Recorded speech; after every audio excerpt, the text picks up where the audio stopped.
даври шаҳрии озмунҳои ҷумҳуриявии хушдомани беҳтарин ва фарзанди хуб боғи падару модар дар яке аз мавзеъҳои сайёҳии навтаъсис ки бо нақшу нигори миллӣ оро ёфтааст аз ҷониби шӯъбаи кор бо занон ва оилаи шаҳри Ҳисор баргузор карда шуд. Оилаҳои фаъол дастоварду муваффақиятҳои хешро ба маъраз гузошта бо онҳо доир ба кору фаъолияти дар соҳаҳои интихоб кардаашон суҳбатҳо доир намуданд.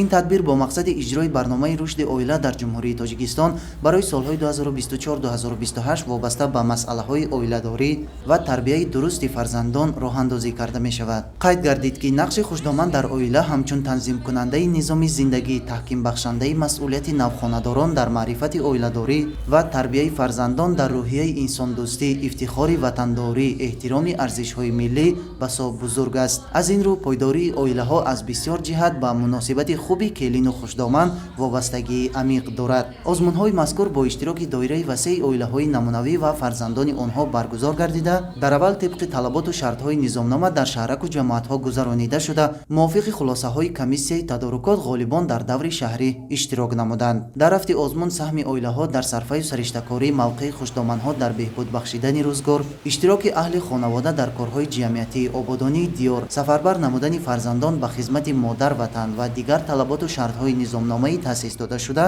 ба назар гирифта шуданд. Дар Фарҷом ба оилаҳои фаъол сипоснома ва мукофотҳо тақдим гардида ғолибон ба даври минбаъдаи озмун роҳ хат гирифтанд. Дар қисмати фарҳангии чорабинӣ суруду таронаҳои тараннумкунандаи маърифати оиладорӣ, ватандӯстиву хештаншиносӣ пешниҳоди ҳозирин карда шуд.